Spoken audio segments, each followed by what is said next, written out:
The committee will come to order. Families form the bedrock of a strong society, and it is crucial to have systems in place that support children in moments of crisis and keeps families intact whenever possible. The Ways and Means Committee has jurisdiction over several child welfare programs, including Title 4B of the Social Security Act.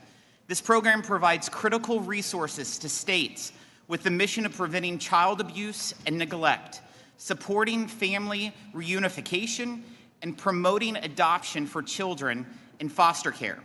The last time Congress reformed these programs in any significant way was in 2008, and the authorization lapsed in the fiscal year 2021.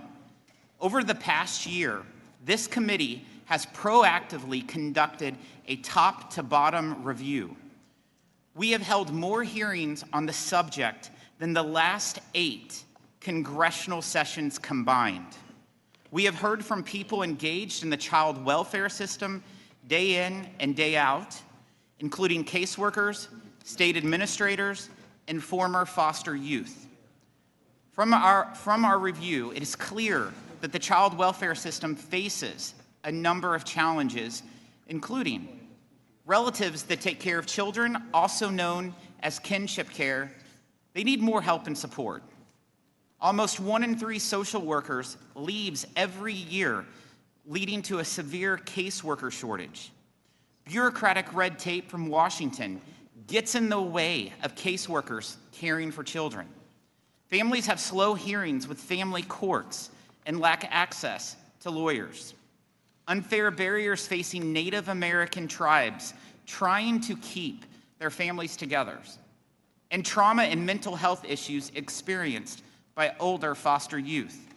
In addition to many families experiencing poverty, are wrongly accused of child neglect, when what they really need is community support. Poverty should not be the sole reason a child is removed from their homes. One particular case from Washington County, Missouri, sticks with me. A mom and 4 kids were living in a shed with no central heat, no refrigeration, no running water, no beds, and little food. Those children went into custody because of these concerning conditions and hygiene difficulties that would obviously accompany problems of this type. 3 years passed between the time the children were removed from their home and the time the court deemed mom's living arrangements insufficient, even though she had made substantive improvements to both her housing and transportation situation. The court deemed a 1-bedroom apartment, quote, too small, and a 3-bedroom house with her boyfriend's children, quote, too cramped. This resulted in termination of her parental rights. In Missouri, the state estimates it costs $30,000 per year to have a child in foster care. This particular case cost the taxpayers $360,000. Spending even a fraction of those funds at the front end could have provided this family with adequate housing, laundry, and bathroom facilities, and assistance in obtaining and maintaining employment. It also would have kept the children with their mother and spared them the trauma caused by separation. I'm committed to addressing this issue and appreciate the support and collaboration of my friend Representative Gwen Moore. In some cases, we know living with one's family is not possible, and we should work to ensure services provided to foster children meet their unique needs and protect them from abuse and neglect. For the 19,000 children who age out of foster care each year, we must pursue solutions that support these older youth in successfully transitioning into adulthood. A bipartisan coalition of Republican and Democrat members on this committee have introduced 16 bills aimed at enhancing and strengthening 4B and supporting community-based organizations dedicated to improving outcomes for American children and families. We also look forward to hearing from our witnesses today. A few months ago, I had the great pleasure of meeting with one of our witnesses, Miss Paris Hilton. She shared an incredible story of suffering physical and psychological abuse at a congregate care facility as a teenager. What happened to her should never happen to any child in America. Since that difficult experience, Paris has used her platform to shine a spotlight on abuse in the child welfare system. Standing with her are many foster youth who have also experienced abuse and trauma at a moment when they needed love and support most. I'm grateful to each and every one of our witnesses for joining us today. I eagerly anticipate working with members of this committee on both sides of the aisle on Title 4B. This reauthorization is crucial to strengthening child welfare and protecting America's children. I'm pleased to recognize the ranking member, Mr. Neal, for his opening statement. Thank you, Chairman. I want to thank you for calling today's hearing. And as I look out at the audience today, I think it's safe to say that this is the first time in my congressional experience that it would look as though the average age of Congress was about 25. As we look ahead to the reauthorization of Title 4B, we must work together on comprehensive action to help our nation's young people in times of turbulence. All youth deserve a safe, stable environment that will allow them to learn and fully experience life. We hope and believe that most youth can find that within their own families, sometimes with a little extra help.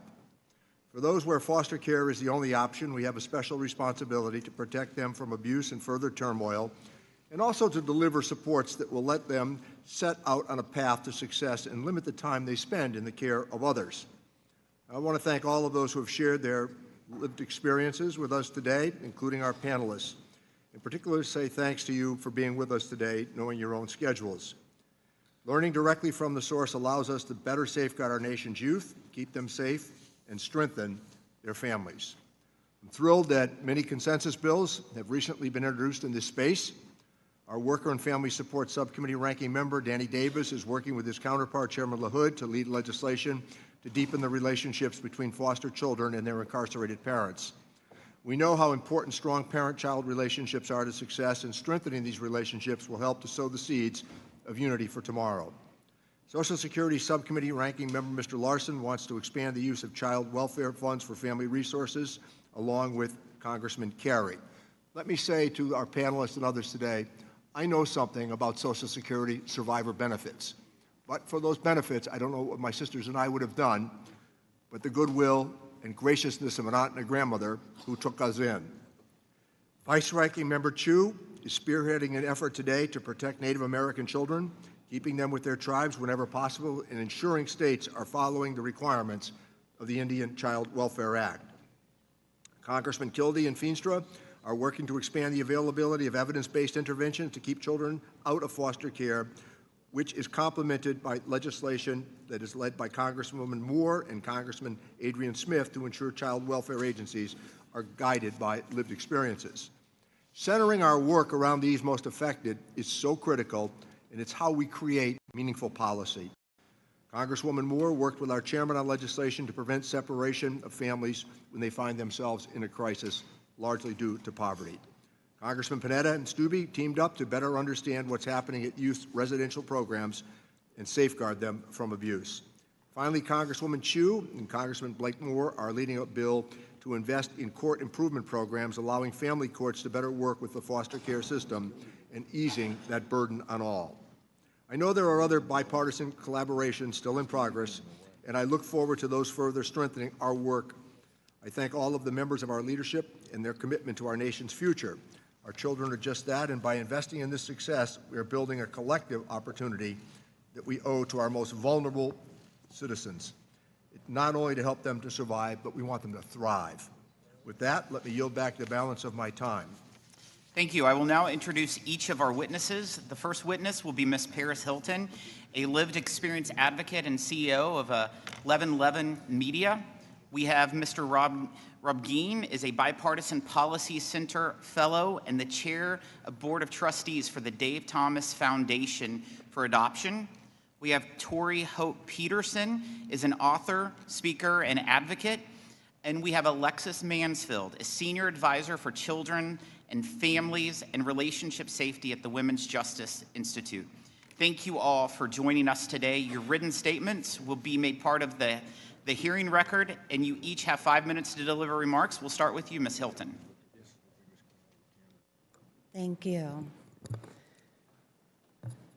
Chairman Smith, Ranking Member Neal, and members of the committee, I appreciate the opportunity to be here today to discuss how to improve care for the nearly 400,000 children that are living in the foster care system as we speak.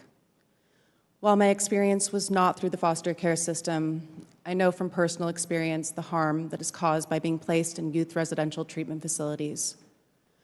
When I was 16 years old, I was ripped from my bed in the middle of the night and transported across state lines to the first of 4 youth residential treatment facilities. These programs promised healing, growth, and support, but instead did not allow me to speak, move freely, or even look out a window for 2 years.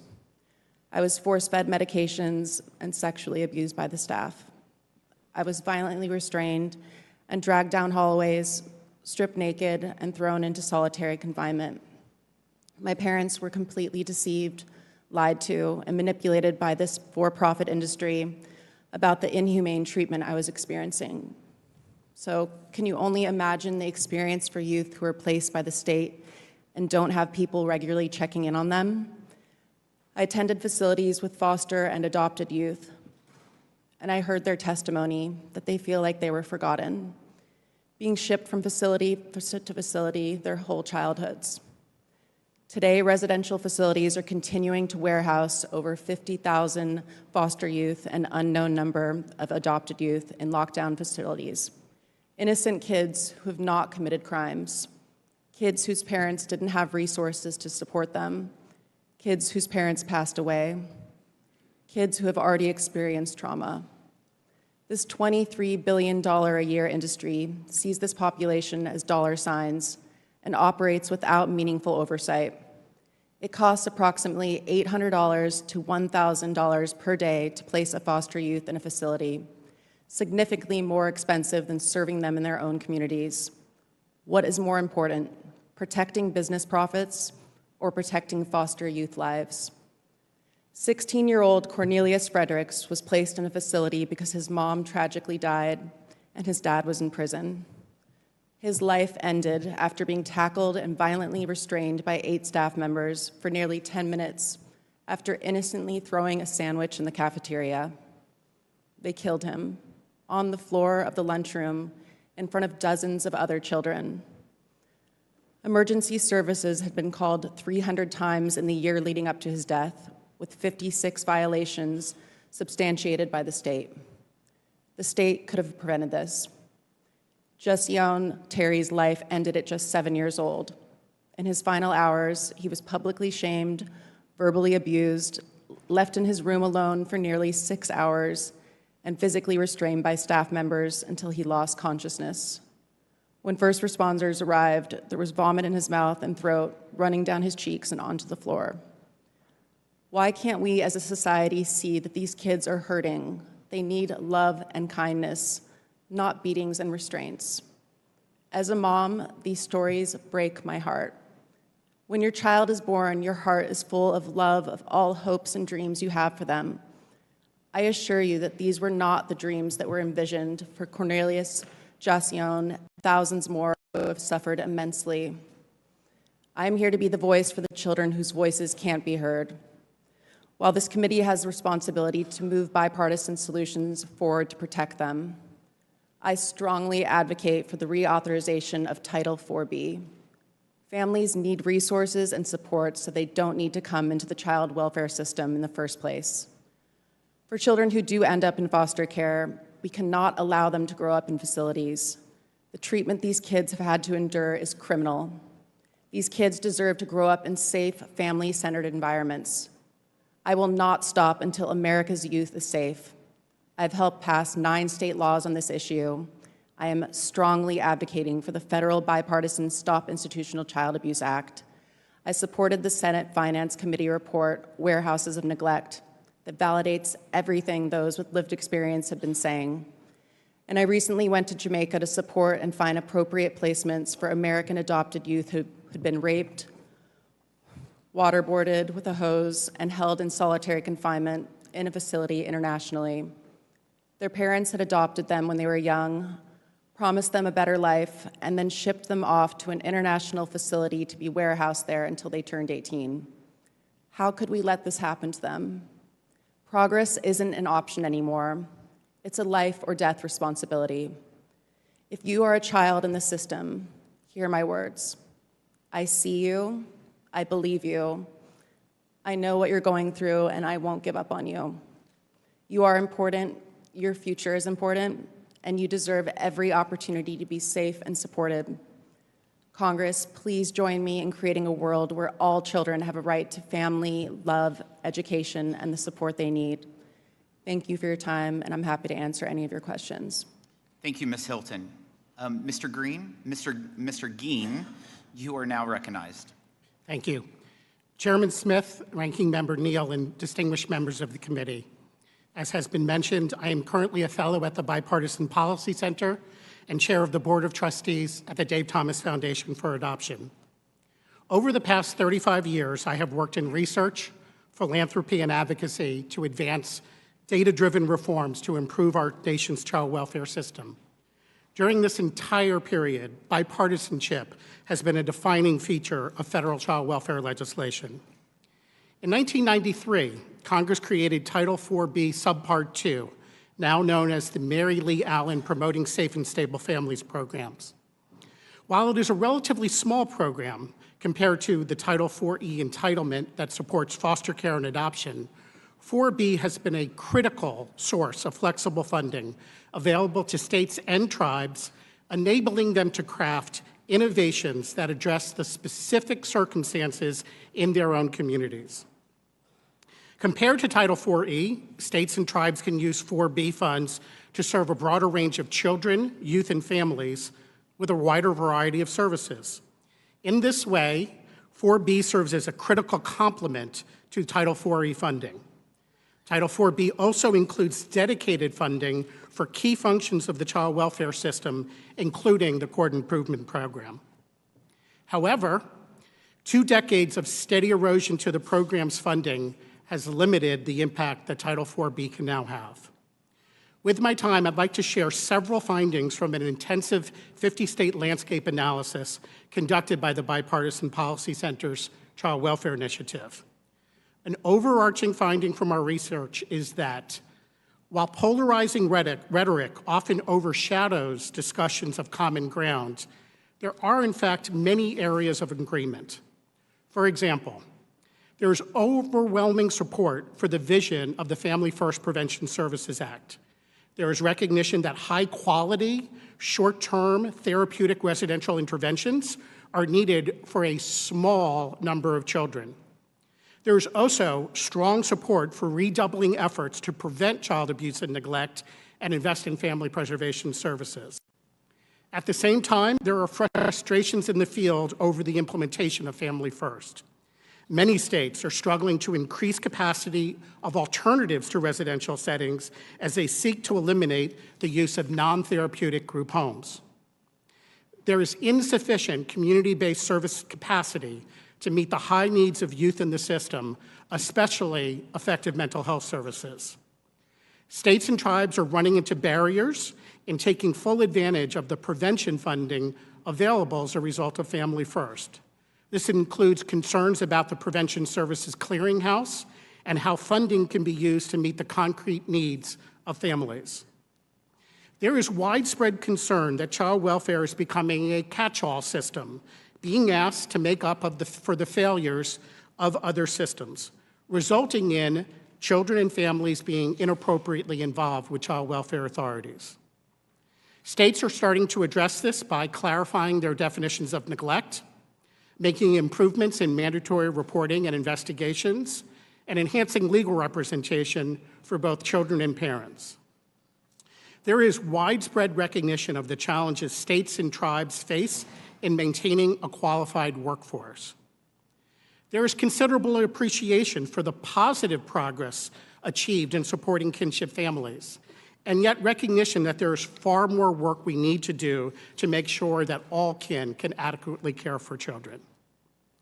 There is a strong desire to improve the outcomes for older youth involved in the system, and frustration with the persistent challenges we face in meeting the basic needs of youth aging out of foster care at age 18. Other topics that garnered significant interest and widespread support include strengthening the Indian Child Welfare Act, reducing the administrative burden that accompanies federal funding, especially for tribes, while also improving system oversight and accountability, creating more flexible funding options that allow states and tribes to meet unique community needs, and finally, continuing to expand the evidence base for child welfare interventions. I'll end by recognizing the numerous bills introduced by members of this committee seek to address many of the challenges I've just listed. I want to thank you for your continued commitment to keeping children safe and supporting families, and I'll be happy to answer any questions you might have. Thank you, sir. Mrs. Petersen, you are now recognized. Good morning. I'm grateful to be here, and I'm thankful to Chairman Smith, Ranking Member Neal, and the members of the committee for convening this hearing on reauthorizing Title IV-B. I went into the foster care system twice in my life due to the physical and emotional abuse I endured. I hoped that going into the foster care system would allow me to escape the chaos of my first family, but instead I entered into a different form of chaos when I entered the system, and I moved through 12 different homes during my time in care. Eventually, I moved in with a foster mom who took me to church regularly, and I was reunited with a woman named Tanya, who, when I lived with my mom, would come and pick me up when situations would become volatile. Tanya worked for a nonprofit that mentored kids coming from hard places, and she became a mentor to me. The leadership of my church allowed me opportunities and encouraged me to share my story. By witnessing their love for me and other kids in the foster care system, I began to believe that Jesus might love me too, and I gained a confidence that I didn't have before. At the same time, I was running track in high school, and my track coach became my father figure. After I aged out of the foster care system, he invited me into his home, and under his training, I became a 5-time state champion in track, which allowed me to go to college on a full scholarship and become a part of the 3% of former foster youth to obtain a bachelor's degree when I graduated from Hillsdale College in 2018. Now I'm an author and public speaker. I share my story to help organizations raise funds to serve vulnerable children. I help communities and churches become equipped to fulfill the call of James 1:27, which is to care for the orphan and the widow. And my greatest honor is that I'm a wife and a mom. I have 2 biological children, an adopted adult son. My husband and I are kinship providers for my biological sibling, and we're also foster parents. As I look back on my experience, I see the crucial role my community, nonprofits, and church played to bring me to where I am today, and I believe that I wouldn't be where I am without them. It has been over 10 years since I aged out of the foster care system, and there was not as much government assistance as there is today for youth coming out of care. Outside of being on food stamps for about 6 months, I received no financial support or government assistance after I aged out. This experience taught me the value of hard work. I earned and saved money by working in a factory, in a diner as a waitress, and through various internships from organizations in my church. Handouts in the form of checks made me feel more like a charity case, but having a community of people believing in me enough to empower me, give me purposeful jobs, and mentor me to gain the skills needed to live a prosperous life is what has helped me break generational cycles of poverty, abuse, neglect, homelessness, and so on. Over the past couple of years, my husband and I have mentored a handful of former foster youth by volunteering for a local nonprofit. We witnessed them live off of free housing and stipends given to them while not maintaining work. We see these young adults continually fall out of these programs and into homelessness because these resources are not long-term solutions to the problems these youth face. Real relationships, connectedness, and love are. As the famous quote states, "Give a man a fish and you feed him for a day. Teach a man to fish and you feed him for a lifetime." More plainly, we could offer youth housing, or we could invest in them being taught the skills to acquire housing themselves, which could result in them having an investment to offer future generations, in turn, breaking generational cycles of poverty. When I was in foster care, I remember receiving a duffel bag of hair products I couldn't use, a teddy bear I was too old for, and many other products that went untouched. Now, when a foster child moves into our home, we receive 2 duffel bags full of useless products. While the emphasis of this movement started with the pure intention of not letting any foster child carry their belongings around in a garbage bag, I feel it is now an oversaturated movement to make the giver feel like they've done their part. We are here because our part is not done. I point to this illustration because it's an imperfect example of how society treats foster youth as a whole. Throw money at kids rather than invest time to nurture relationships with them. Isolate young adults in free housing rather than welcoming them in or at least showing them how to obtain housing with a roommate like most young adults do so they're not so alone. These kids are all of our kids, and we justify treating them like they're not by handing them bags, clothes, products, and not our presence. While it is Title IV-E that offers youth in foster care these tangible resources and addresses these issues, it is crucial that we address Title IV-E alongside Title IV-B, because right now it seems that the system is giving young adults basic necessities that they need to survive, but when we invest in them to have strong and authentic relationships in their communities, we give them what they need to thrive. I was fortunate enough to form relationships with community members like my track coach, Tanya, and others from my church. And over time, they became the people who filled the role of my family. What they've given me, taught me, and how they have guided me has been invaluable. If we want young adults to learn self-governance, they need to be taught skills for their adulthood, and they also need caring adults to continue to guide them into adulthood. It's important that federal funding streams like Title IV-B are updated to meet the current challenges in the child welfare system. A special emphasis should be placed on community relationships and the role they play in helping youth gain the valuable skills they need for adulthood.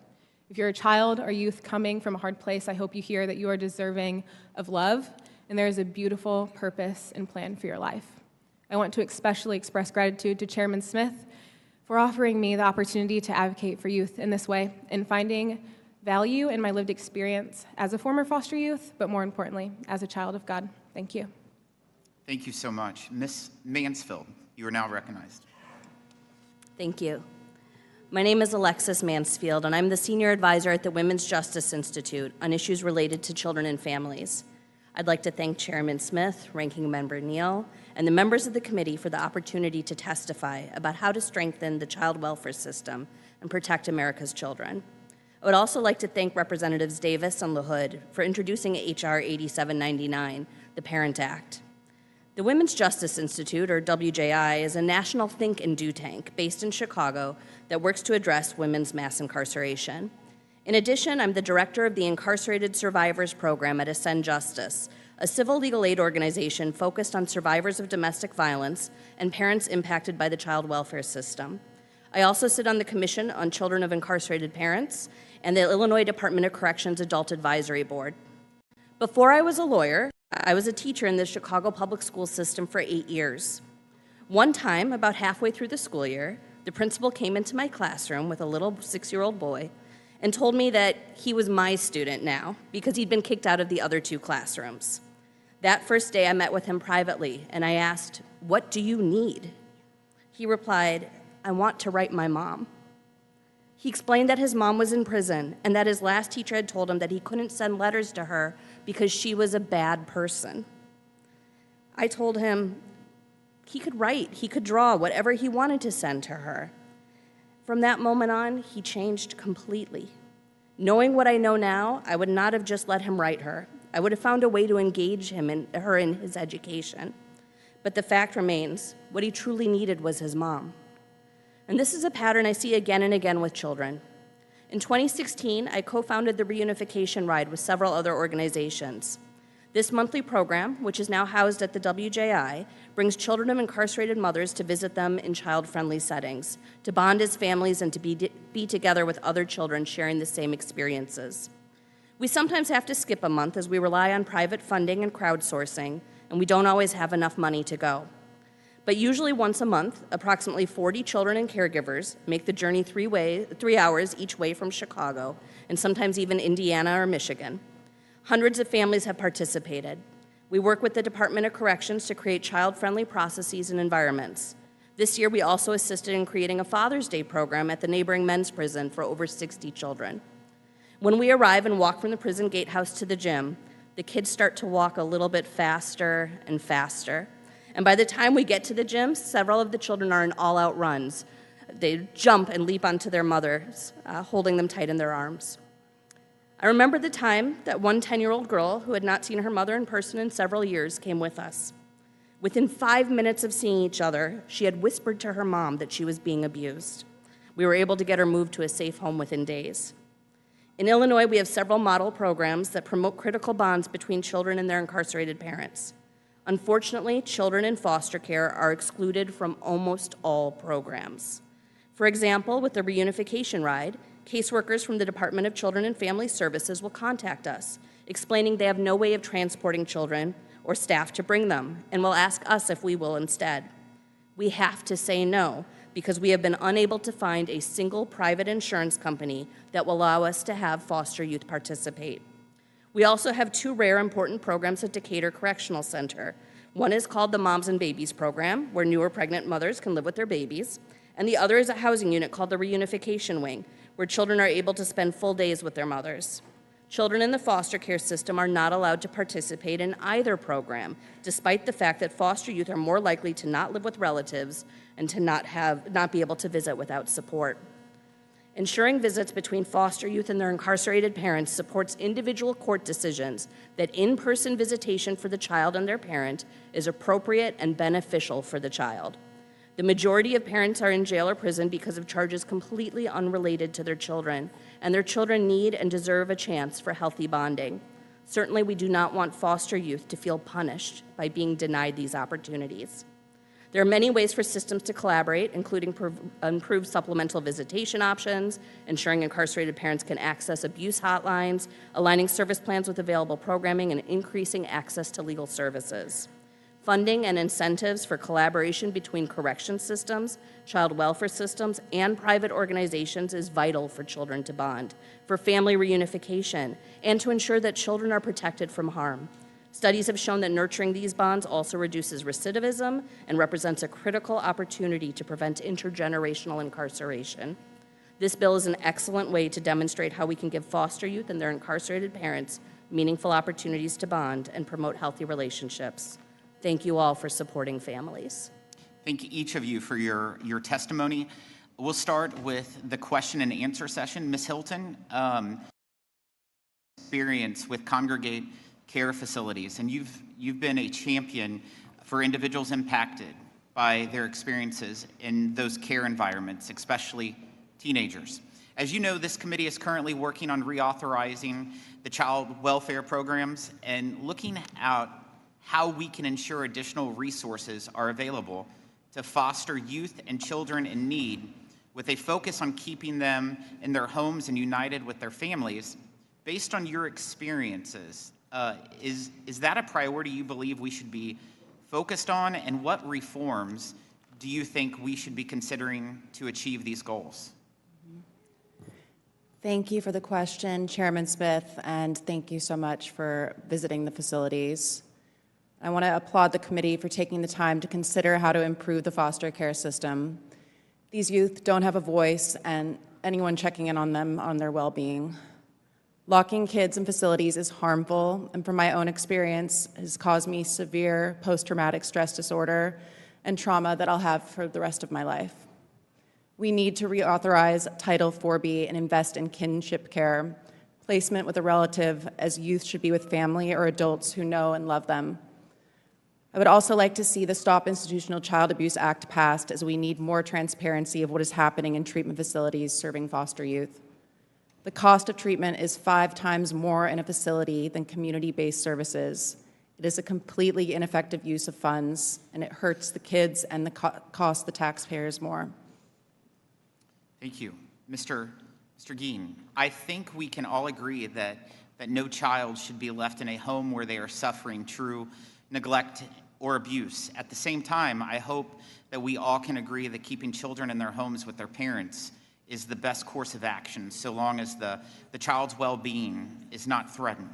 Unfortunately, in Missouri and other states, a large percentage of cases where children are being removed from homes due to, quote, neglect, or situations where the primary factor is poverty, not actual neglect or abuse on the part of the parents.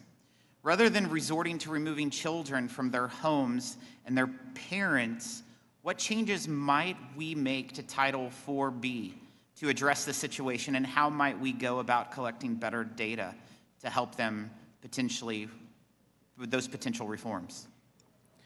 I very much appreciate the question, particularly about data, because I do think we need to be data-driven in our decisions about how to use concrete needs, funding for concrete needs to support families. As I mentioned in my testimony, states are looking at their definitions of child neglect, and yet policy is only so far in addressing the problem. When a caseworker or a mandated reporter or a judge has a family in front of them, they have a difficult determination in, is this family just suffering from material deprivation, or do they need child welfare intervention? So figuring out how Title IV-B can be a resource for concrete services is key. I will mention outside of Title IV-B, looking at the 4E Prevention Clearinghouse, there are many folks who will suggest that concrete needs need to be supported when they are delivered as part of a larger evidence-based program, and that's something to consider as well. Thank you. Ms. Petersen, yours is an inspiring story and one that speaks to the important role community-based organizations play in our child welfare system. Based on your experience as a foster youth and now as an advocate for foster care reform, what changes do you see as needed to make sure that government is a helpful partner and not a harmful hindrance to the many private organizations working throughout our communities today to support those in foster care, including faith-based organizations? I believe we must have youth advisory boards and include those with lived experience to speak into policy if we want to see the child welfare system be improved. As a foster child and a foster mom, I felt unheard by local caseworkers who have a lot of power locally, because really the rules you make here are oftentimes not followed by caseworkers there.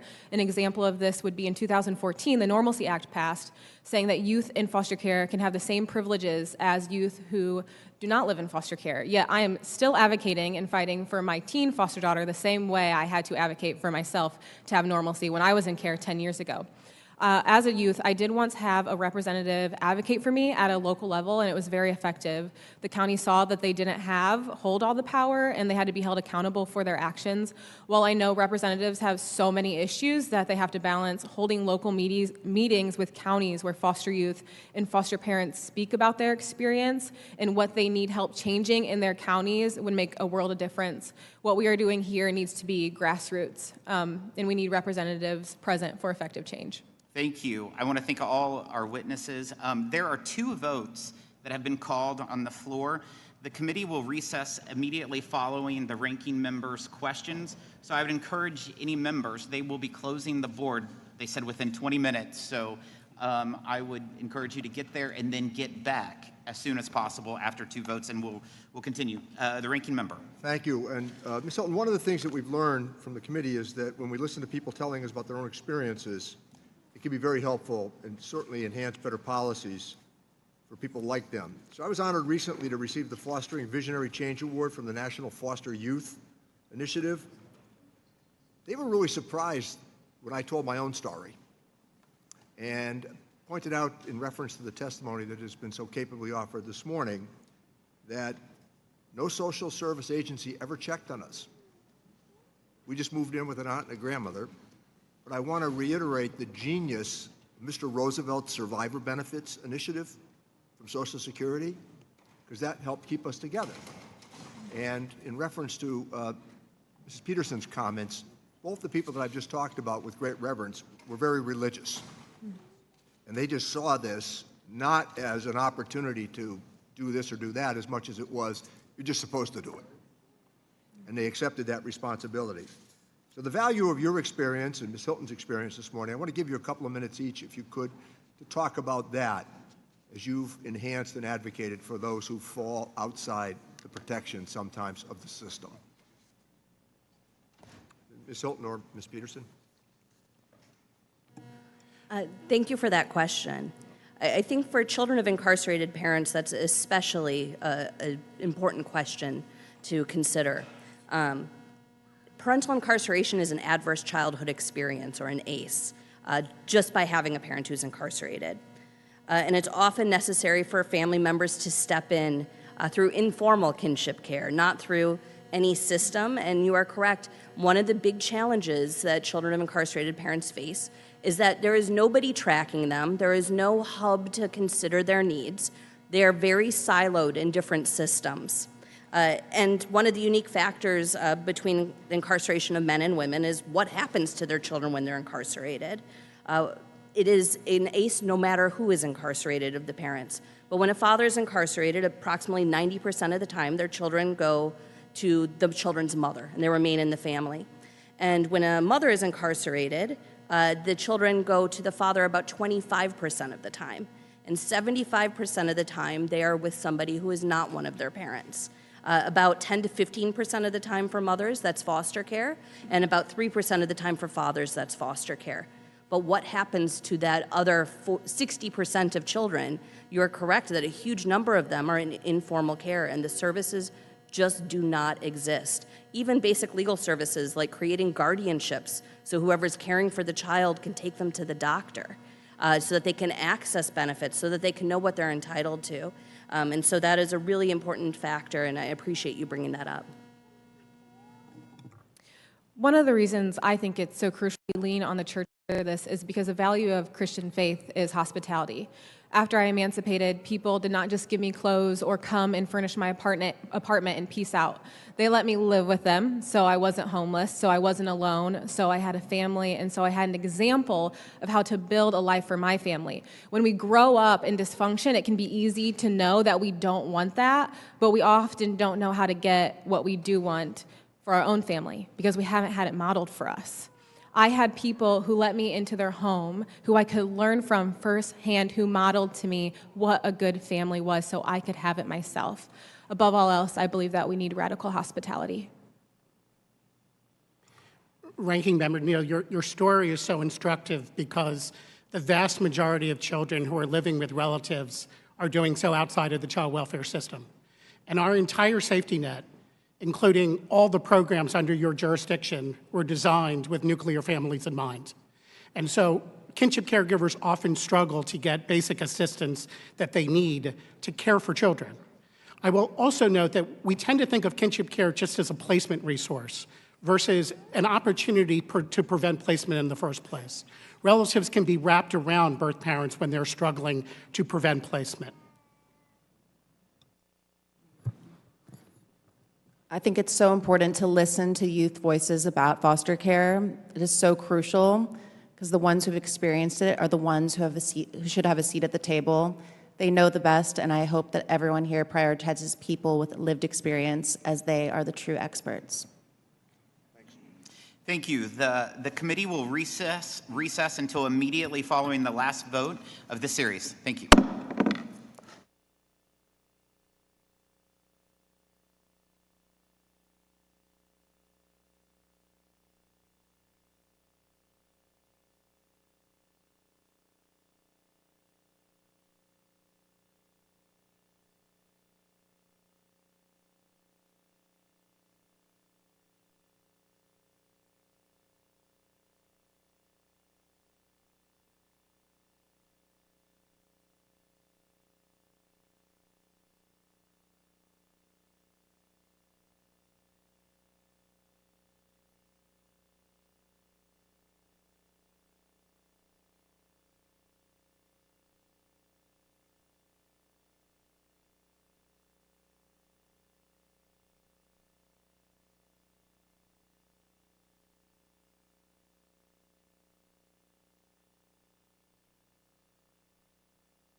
The committee will come back to order.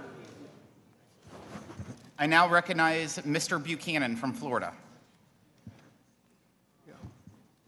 Thank you, Mr. Chairman. I appreciate the opportunity. And I want to also thank our witnesses. I know Ms. Hilton has been in my office and a lot of other offices up here on the Hill. So you're relentless. And I'm a grandfather of 10 children, 9 and under. And but I read that the country is made up of 25% are kids, but they make up 100% of the future.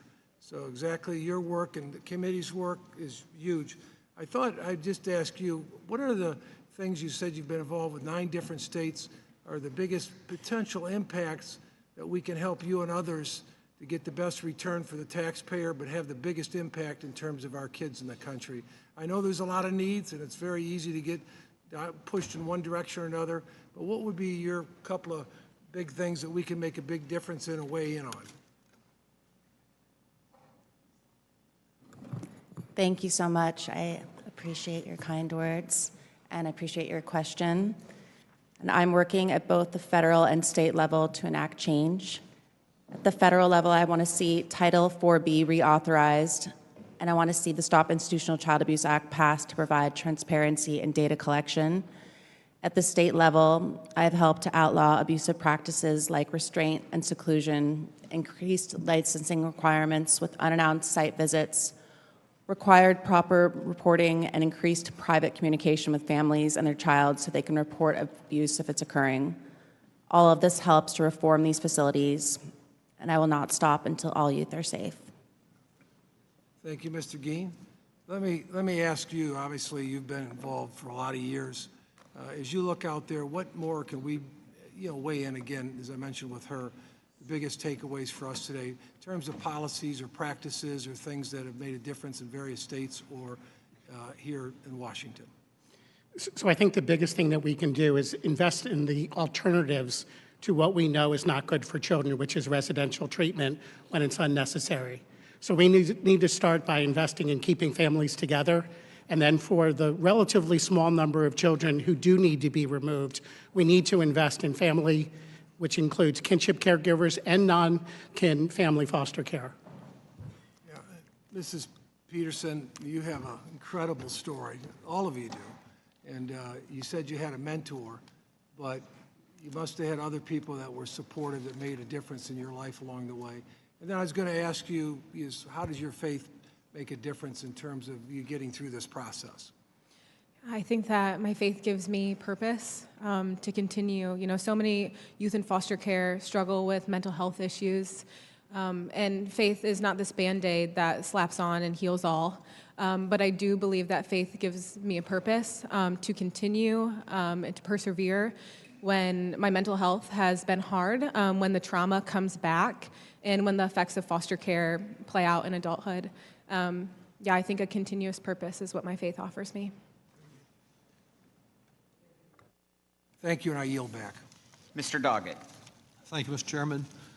Certainly the stories that you've told today are compelling, and they focus new attention on this problem, and the work you're doing as advocates, the work you're doing, Ms. Mansfield, very touching, the impact that you're having.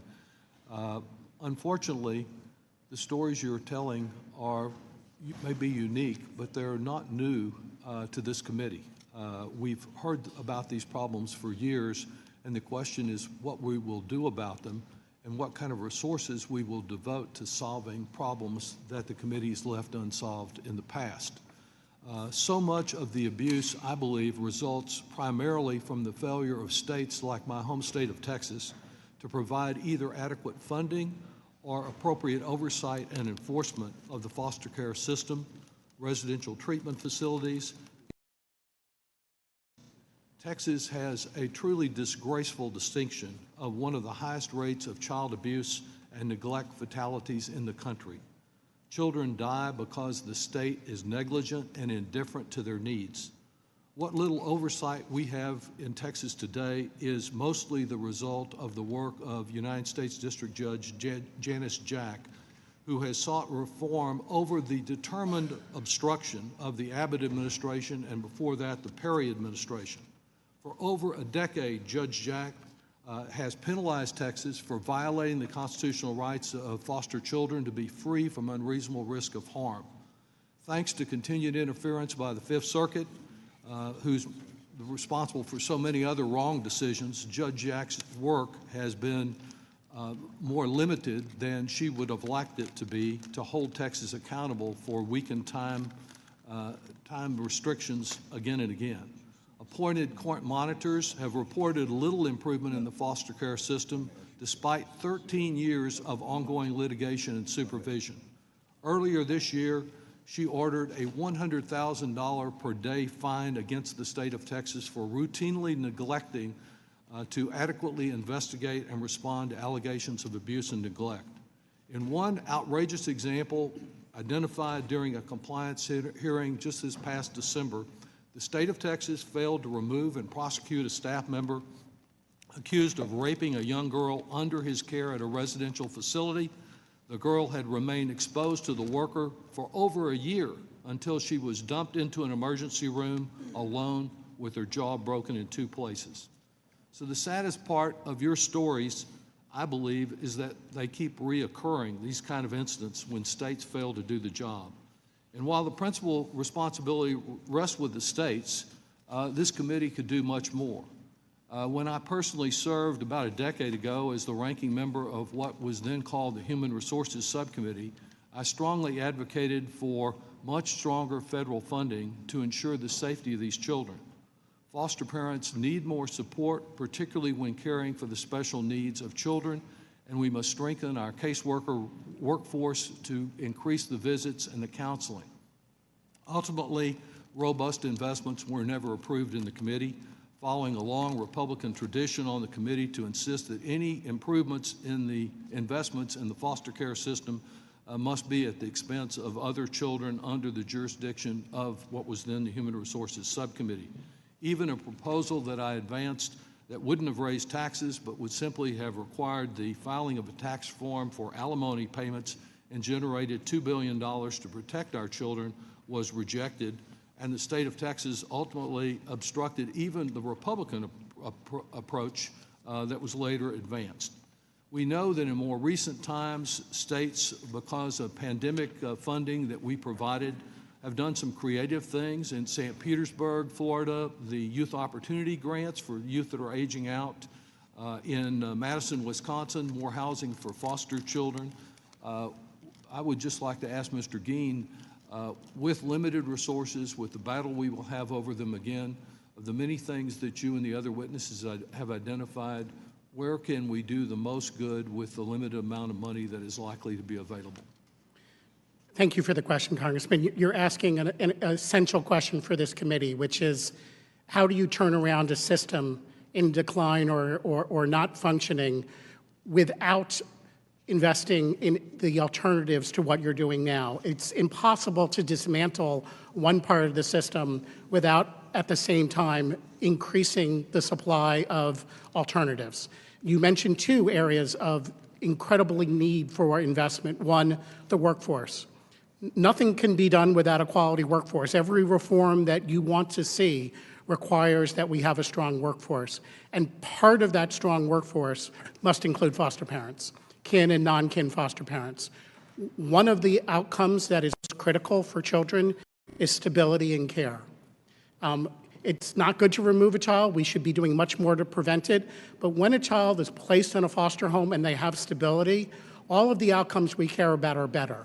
So how do we support kin and non-kin foster parents to give kids that stability? Thank you. Thanks to all the witnesses.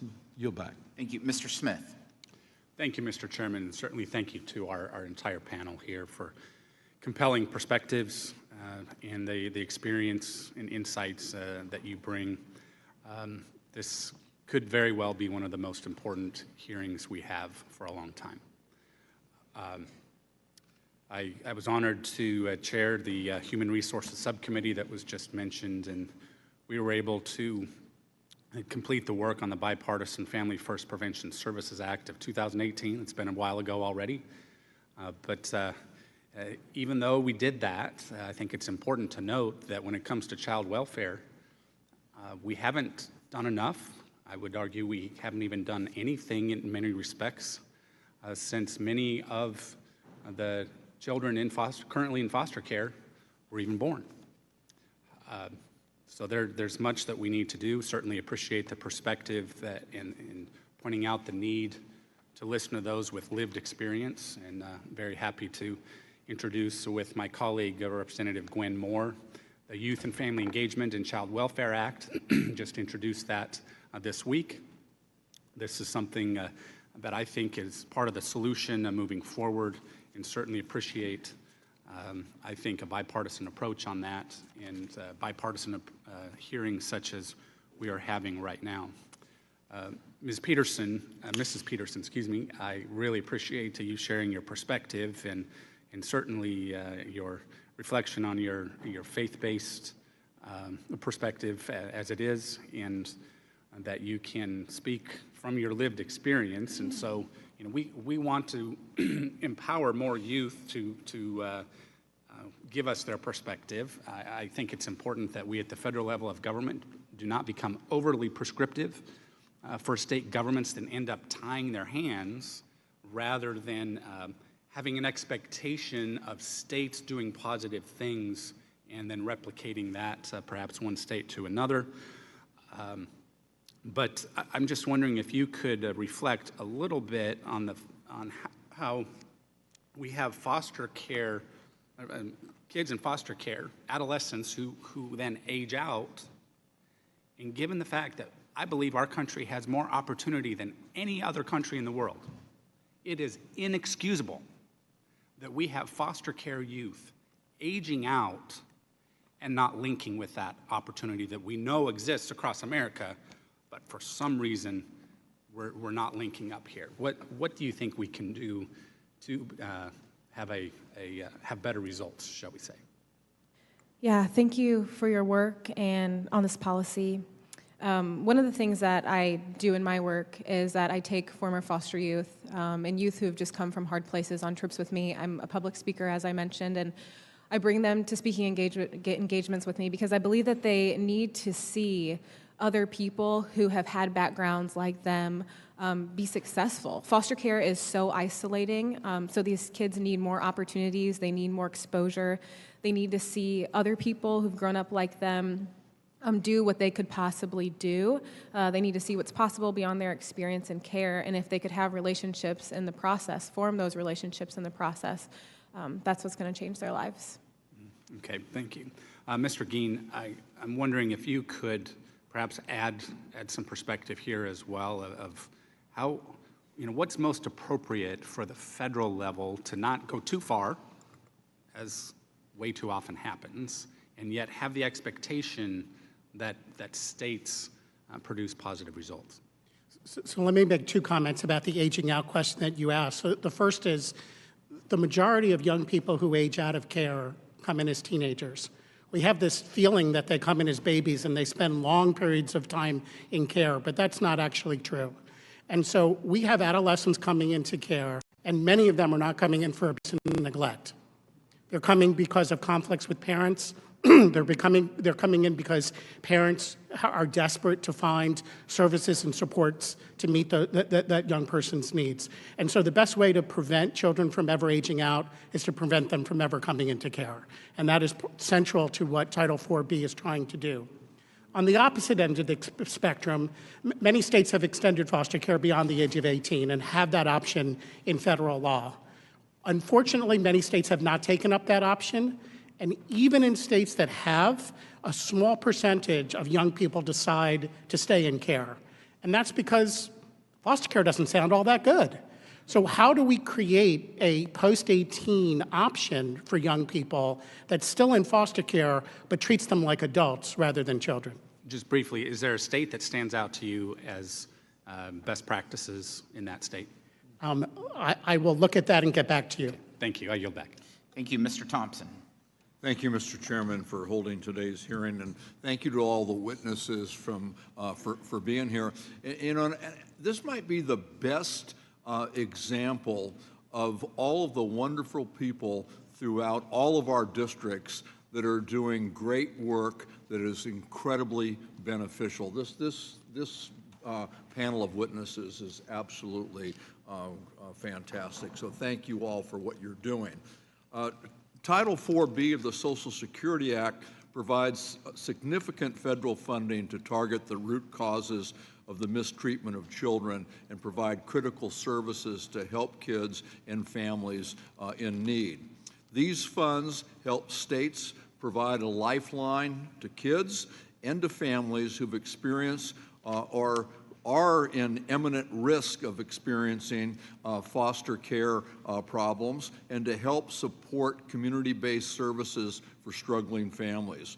From hiring and training caseworkers, contracting with nonprofits to provide prevention services, and improving family court services, this funding makes a real difference in the lives of children. According to my home state, the California's, which is the answer, Mr. Gain, to your question, according to the legislative analyst in California, the average monthly caseload for our state's child welfare system is overwhelming. Everything from in-person investigations, maintenance support, reunification services, and permanent